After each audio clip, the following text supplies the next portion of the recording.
안녕하세요. 지혜를 구하는 사람 지구인 전미옥입니다. 오늘은 저번 시간에 이어 인지주의에 대해서 제2부를 살펴보겠습니다.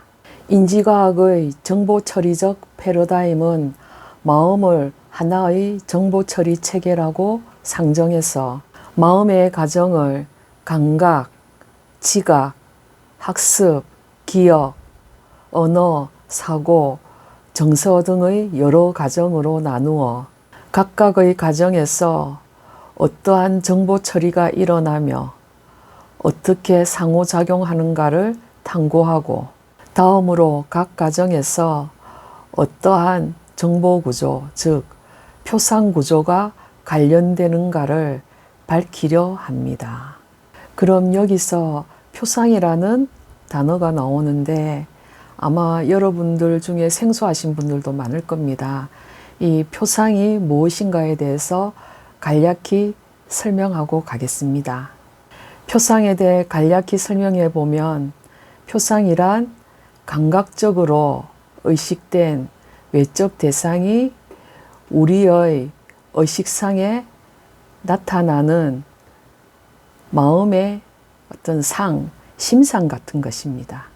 예를 들면 여러분 눈앞에 사과가 하나 있다고 칩시다.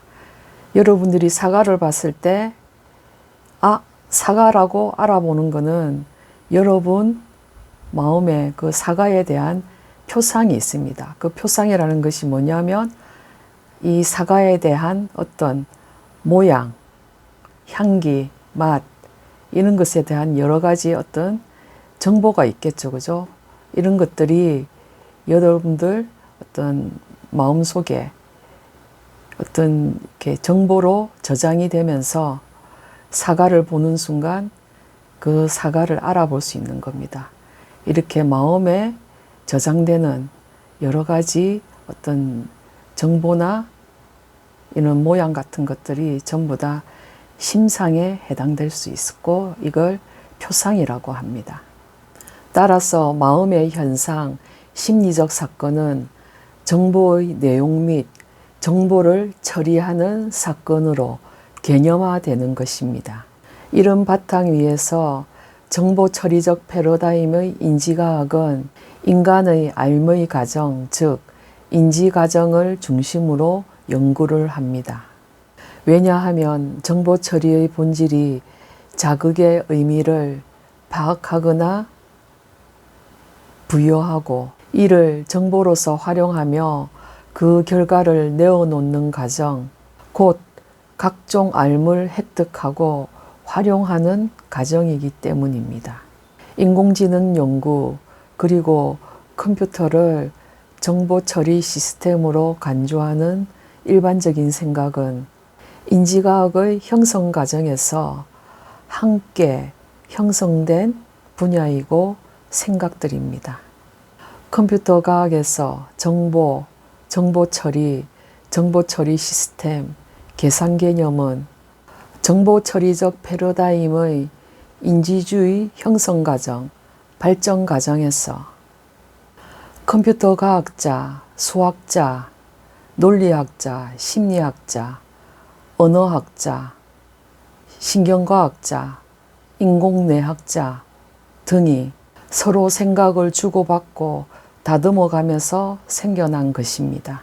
인지과학이 전제하는 중요한 핵심적인 생각은 인간의 마음과 컴퓨터가 정보처리라는 공통적인 원리를 구현하는 정보처리 시스템이라는 생각이었습니다.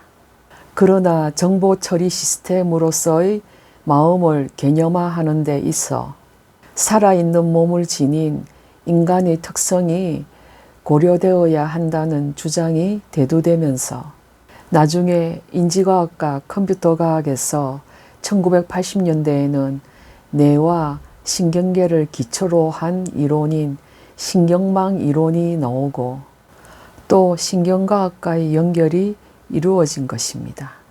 오늘 우리가 배운 인지주의 2부에서 가장 핵심적인 내용은 무엇이냐 하면 인지과학이 전제하는 중요한 핵심적인 생각은 인간의 마음과 컴퓨터가 정보 처리라는 공통점을 갖고 있고 이러한 원리를 구현하는 정보 처리 시스템이라는 생각입니다. 다음으로 이제 이러한 정보 시스템으로서의 마음을 개념화하는 데 있어서 컴퓨터 같은 경우에 무생물이라면 이 인간이란 존재는 살아있는 몸을 지닌 인간의 특성이 고려되어야 된다는 주장이 제기되기 시작합니다. 그렇게 되면서 나중에 인지과학과 컴퓨터과학에서 이제 1980년대에 뇌와 신경계를 기초로 한 이제 신경망 이론이 나오고 또 신경과학, 이게 주로 요즘 뇌과학이라고 하는데 이런 쪽으로 연결이 이루어지게 됩니다. 다음 시간에는 인지과학의 정의에 대해서 살펴보겠습니다. 시청해 주셔서 감사합니다.